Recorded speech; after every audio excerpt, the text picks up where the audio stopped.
riding around the bend here and seeing these steps and wondering what these steps were from. You see something like that and your brain goes, what if? And you begin to make up stories. There are stories in the imagination, but there are also stories in the memory about this place. On the sign, the Meewasin sign down the trail, all it says is Factoria.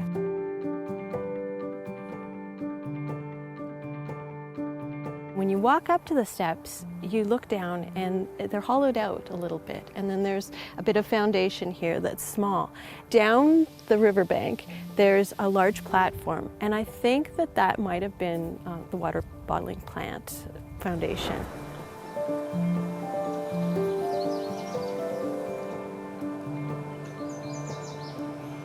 Back in the days before modern water supplies, waterborne diseases like typhoid were very common. And in fact, we would get a typhoid epidemic pretty much every year. People are getting their water straight from the river, they're getting it from wells, and these can easily become contaminated, and people were getting sick, and people were dying. So along comes Billy Silverwood, and he decided he was going to buy that property and open up a bottled water plant, and which he did in about 1910. I think the bottled water plant opened. Over the course of 2 years, he sold 120,000 gallons of this beautiful, pure spring water from right here. Enter Robert Glass, and Robert Glass was a Chicago entrepreneur, promoter, they called him. He ended up taking that idea and spinning it into something much larger, and the much larger thing was Factoria. Fall of 1912, and Saskatoon is exploding. Buildings are going up so fast. If in the summer of 1912, if you stood still for too long, they would build a building around you. That's how fast Saskatoon is growing. Glass buys 470 acres of land from Billy Silverwood. Mr. Glass decides what we're going to do is we're going to subdivide this and then convince industries, factories to locate there. If we really wanted to be the Winnipeg of the West, and we did, we needed industry here, heavy industry. And so Robert Glass says, okay, we're going to sell lots in Factoria for $500 a pop. This is the question of Factoria. Is Factoria a great dream of industry, or is it just another cheap ploy to sell real estate? Every day for at least the next 6 months, Glass was running full-page ads in the newspaper, extolling the virtues of the Magic City, Factoria, all about the 500 workers who were going to work at the factories that were going to come there, and the different kind of businesses that could locate out there.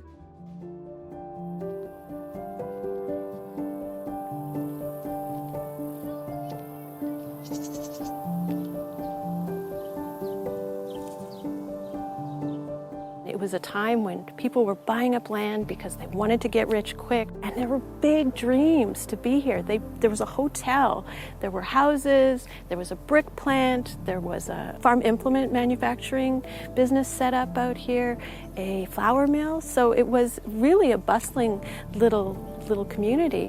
What ends up happening is that the great boom of 1912 becomes the bust in 1913. 1914, things are a little bit rougher. August of 1914, Germany and the British Empire declare war on each other, and off we go. And so at that point, everything stops.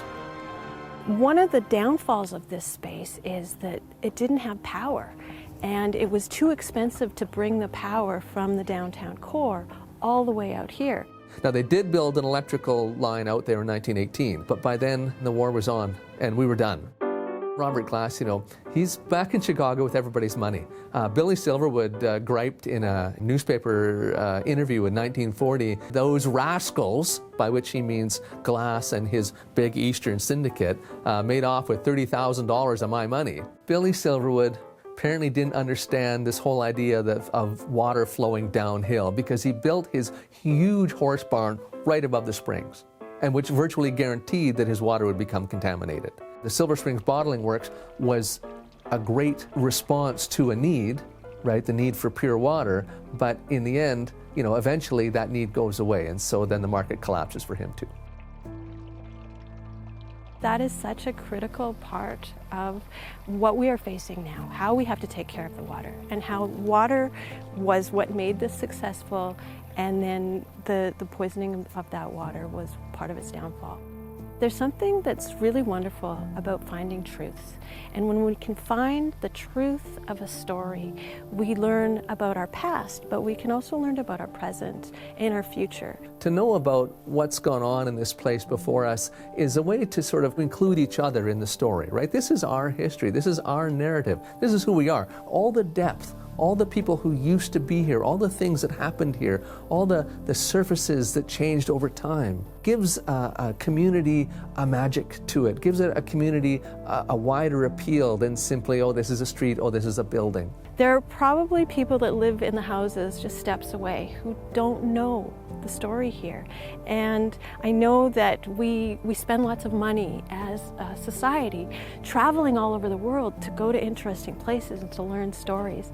And we don't know the story in our own backyard. All along this river, there are stories. And I just encourage people to find out more about this space that we call home.